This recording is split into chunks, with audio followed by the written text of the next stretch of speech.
welcome back to Box on the Box, Rock and Celluloid. So, World War II Guys on a Mission Films Part 2, this is the top 3. Okay, in at number 3, he's already made an appearance, the director is Robert Aldridge's 1967 classic, The Dirty Dozen. So, what's great about this film is, first port of call, it taps into the cynicism of the Vietnam era. So, basically this film's so cynical that they actually hire a team of military prisoners to do the job, and some of them are really nasty pieces of work. The murderers, one's a rapist and a racist. And what's interesting is it doesn't totally redeem the characters either. It's got some great actors in this. Telly Savalas, I mean, his character is called Maggot. You've got the fantastic John Cassavetes, who got an Oscar nomination as Victor Franco. The next year he would appear in Rosemary's Baby. And you've got Lee Marvin in his most famous role. You've got Donald Sutherland in it, who's basically later on Donald Sutherland would do a spin on this character for the character Oddball. This is a dry run for his Oddball character. He's a kind of spaced out sort of guy. There's a bit where he impersonates a high-ranking officer, and they just mocks the military. The military hierarchy brilliantly. Robert Ryan's playing a guy in charge. Ernest Borgnine. It's a great cast. So basically, Lee Marvin puts his crew together. Charles Bronson's in it as well, sorry. Lee Marvin, he's assigned this lot, and they have to go and blow up a mansion. It's full of high-ranking officers. Jim Brown's in it, going on. That's it. In actual fact, it actually takes a long time on the training. It spends much longer on its build-up, and the climax doesn't last as long on this. It's maybe half an hour, 40 minutes. But not many of them get out alive. It's got a kind of comedy ending as well. Well, a little bit of a funny gag. It's really good. It's funny. The cinematography's quite funny. Whenever I see this film, it's always kind of quite washed out. It's got quite a lo-fi look. But just the title, The Dirty Dozen, obviously, someone like Inglourious Bastards, Quentin Tarantino would be influenced by this, with having, a really kind of dirty mob of guys going doing dirty business in Nazi Germany. If I'm honest, I don't love this film. I really like it. It's never been quite as, up there as my final two choices in my life, but it's a key one, and it's the last big hit. There's other films will come after this on the World War II Guys and Mission film, but you won't get the massive hit until Private Ryan in 1998. I think it was interesting about this film. This was the biggest box office success in 1967, going into 68. It was a huge hit for Aldridge. Just that's interesting because it probably appealed to youth culture a bit, because it is really scathing of military hierarchy. It's the perfect World War II Guys on a Mission film for the Vietnam era. So that's my number 3 choice. My number 2 choice was also the biggest box office hit of 1962. It had 7 Oscar nominations. It's an absolute classic. We featured in the previous episode his cheap cousin, brother, Force 10. It's the Guns of Navarone. So, first things first, Gregory Peck's one of my favourite actors of all time. He's tremendous in this. You got Peck, you got Niven, you got Quinn. You've got the guy from TJ Hooker, James Darren, awesome. Aaron Papas, and Anthony Quayle. It's brilliant. The setup on this is really good. One thing on this, it has the kind of sets up the mission, and then I think it has little flashbacks to them being what the nature of the mission is. But it's perfectly paced. The director J. Lee Thompson, this was his big hit. He got an Oscar nomination for this, and he'd made his reputation with British films, particularly Yield to the Night, the Diana Dawes one in the 1950s. After this, he would do a lot of films with Peck, and the quality would go down. He does a film called The Chairman, which I quite like, where Gregory Peck has a bomb put in his head. As the late 60s went on, McKenna's Gold's another one he does, into the early 70s, he did the 2 Planet of the Apes sequels, back to back, Conquest and Battle, which I'll mention in my Planet of the Apes feature if you watch that. Then he ended up doing loads of films with Charles Bronson, and it just, he's one of those guys, he probably needed to do a Bond film, at some point Bond just needed to come in and snap him up. But anyway, yeah, the film's it's really good. It's superbly paced, but the most powerful bit in it is it has the boy's own adventure thing, the daring do, and the climax is fantastically tense with David Niven's brilliant bomb and the waiting. You've got that. It's Hitchcockian, and Thompson does superbly well with this. You know, you've got the wheel and the grease.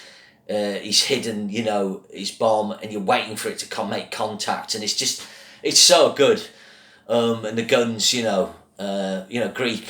Greece suffered so much in the war, and he captures the brilliance of the Greek people, a country I love to visit. But the best bit is when they discover that, I'm forgetting the name of the actress, but they discover she's a traitor. She's sort of feigning being mute. But it's a really awful scene where basically David Niven's kind of not goading, but he demands that she has to be executed. She's basically been sending messages to the Germans and giving the game away. But the tragedy is that this is what happens is when people betray, particularly when people get turned as spies, it's because the opposition has something on them. They use the people in their lives or something they've done as leverage, and they threaten the family.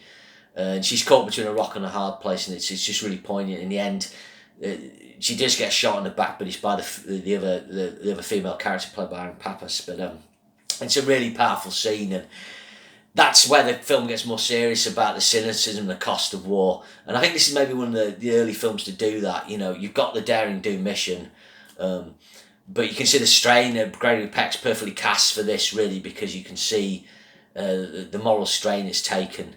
The David Niven character is really quite insistent on it, and again, David Niven's seen as the quintessential chivalrous Brit, but you know he really is demanding that this girl dies. Stanley Baker's in it as well, and he's sick of killing. He's losing his touch. He's a master with a knife. He's master at a close quarter kill, but he's smelt the scent of death far too much. I love this film. It's an all-time, not just a great World War II guys in a mission film, it's just an all-time great film, and deserving its Oscar nominations, it's a big hit. Okay, so let's just go down our top 10 again. At numbers 10 and 9, we had Anthropoid and Saving Private Ryan. And Saving Private Ryan wasn't really a representation of how good the film is. I just wanted to have more of that kind of Saturday afternoon, Christmas matinee type of vibe for this. 8 was the Dam Busters, with a little bit of 633 Squadron mentioned. Number 7 was number 7 was Force 10 from Navarone, and number 6 was Too Late the Hero. A little bit of mention of Play Dirty there. 5, The Heroes of Telemark, the classic Snowbound, Norwegian partisan resistance. Then Bridge on the River Kwai, kind of tenuous, but it has got that mission element, superb film. Number 3, Dirty Dozen, and then Guns N' Roses. So what is number 1?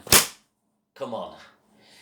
Anyone who knows me, who's watching this, knows what number 1 is. But anyone of a certain age who's been a boy knows that there's only one World War II guys in a mission film. And I suspect if you cut open men of a certain age, they will, as a part of the blood, will run the colours of this film. And it is, of course, one of the greatest achievements in action cinema. It is Where Eagles Dare. What else was it going to be? I love this film. My father, when it was on a rerun at Bowness Royalty back in I reckon it was about 76, 77, probably 77, he saw there was a rerun of it one night, and he thought, that would be good fun to take the boys to go and see. So he took me and my 2 older brothers to see it, and I still remember the moment. At this point, I'd never seen a Clint Eastwood film before, so obviously if I went to see a Clint Eastwood film now, I'd realise, well, they're not going to kill Clint Eastwood off, he's the star, one of the stars. So the bit where they first go up in the cable car and jump onto the roof and Clint's slipping down, I was just on the edge of my seat. I was just thinking, please don't let this character die, At this point, this person was already one of my favourite people ever, on screen, that my short life, and obviously thankfully Burton managed to save him. Fantastically tense. I mean, what makes this film is the music by Ron Goodwin. This is one of the all-time great musical scores. The intro with that snare drum rhythm, then the build-up. I'm getting emotional just thinking about it. The plane flying in, that fantastic font, and you have them on the plane, and then it flashes back. I think one of the things about this film, it has the mission briefing. here is the crew, this is your mission, and it explains it brilliantly. You've got Michael Hordern, Broadsword, Danny Boy, apologies, and he explains the mission, and then you've got Burton, in his prime, far too old for the role, pockmark, probably drunk on set, but absolutely fucking magnificent. Then the person he puts alongside him is the greatest one-man death-killing machine of Nazis in the entire history of cinema, Mr. Clint Eastwood. At this point, Clint's just coming off spaghetti westerns. He's done Coogan's Bluff. And he's looking for another film. A lot of people think this film's 1968, but it's very early 69. Actually, I could be wrong. Its UK release could be 68, and it's American 69. Haven't got this up to check. But anyway, they go on the mission. It's got a great female role in it for Mary, the late great Mary, wife of Robert Shaw. She gets in an action, and Ingrid Pitt. And then one of the fantastic villains of all time, Major von Hartmann, superbly played by the great Darren Nesbitt. He of Who You Are Awful fame, the Dick Emery film. Fantastic. I still do impressions of it to this day. My family still does impressions of his character. They have a fantastic film with this, aside from the action of breaking into the castle. Once you watch the film a few times, the convoluted plot comes together, and it's a brilliant. Alistair MacLean wrote the screenplay and did the novelisation later, and it's so good. It's a batshit crazy plot, but basically it's all to reveal who is the top traitor in British intelligence, who's causing the deaths of loads of people. It's a fantastic conceit. And the bit where all the Nazis are kind of sat around this big dinner table in the castle, and Burton kind of spills his beans or gets does his ruse to get the information. And the climax of that is just, Eastwood at his best. Smith, boom. That's the other thing. It's got great use of the silencer in this as a killing weapon. It makes this top sound. There's a great bit where Clint Eastwood goes into some, it's a kind of prison-looking bit, and he just goes to go hello, and just whacks an ass. It's pretty shit on the soldiers in this. They're just getting killed left, right, and centre. And this is even before they've broken out the castle. It's got an abseiling bit. It's got a fight on the cable car. Oh God, that's just so magnificent. And Donald Houston. That's one of the bits with that is the Peter Barkworth character has been cut, hit with the axe. Donald Houston is fighting Burton, and Burton's kicking him in the face, and then Donald Houston starts to kind of have that sweat and look of fear, and it's really quite horrible. And when he kicks him off, but obviously it looks crap now. It's a crap sort of superimposed back projection bit. But when I was a kid, I just love that. I've always loved falling from height deaths in films, I must confess. Another great one is in Hannibal Brooks when one of the Nazis gets they get the cable car going, he falls to his death. But yeah, the fight with Burton, and then he has to jump the other cable car. It's just magnificent action, staged by the great stunt second unit guy Yakima Canutt, who did the Chariot Race in Ben-Hur. Amazing. And then you've got the whole bus sequence where they pre-laid the charges. There's more shooting, there's more explosions. And then they get on the plane and the final reveal. I think you'll find the name in this booklet particularly interesting, Colonel. Oh, how good is this film? Directed by Brian G. Hutton. He went on to do Kelly's Heroes. And then he did a film with Michael Caine, Elizabeth Taylor, X, Y, and Z. Could be wrong with that, I think. And then he did a Tom Selleck film, High Road to China, a kind of Indiana Jones ripoff. But with this, it's one of those one-film wonders. It's one of those things where a director just randomly makes an all-time classic. This film was quite popular in the States, but it's very popular in Britain. But its reputation grew because it got shown at Christmas. I'm not sure the first time it was shown at Christmas. I saw it on TV. At the cinema. Like I say, I think it was 77, could have been 78, 76, probably 77, 78. And then it was premiered on TV in 79 at Christmas or Boxing Day.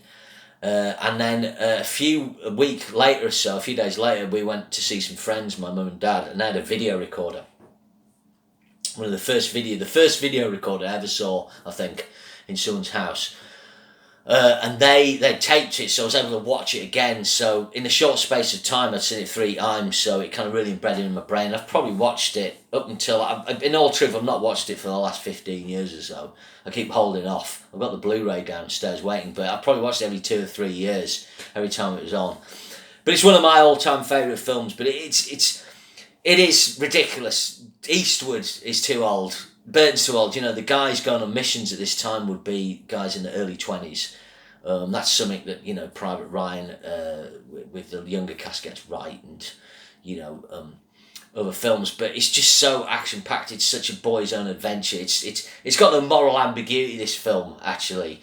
Unlike Navarone, it's just like, yeah, we're the good guys and we're going to kill Nazis. And the castle's amazing. Again, a big regret in my life. I went on to Munich with my mates, and we went out we're supposed to go and visit the castle. You can get the train, you know, from Munich, about a 3-hour train journey. It was on the big Oktoberfest, so we got like, you know, wrecked every night, and we were just too hungover, and by the time we, you know, met at the train station, it was too late to go, so maybe I'll go back. But the Schloss Adler. Yeah, I could talk about this film all night, and you can see, actually, I've waffled on about it. But one of the all-time great action-adventure films, the greatest World War II guys on a mission film. And here ends my top 10. So I hope you enjoyed that, parts 1 and 2. I'll see you soon. Thanks a lot.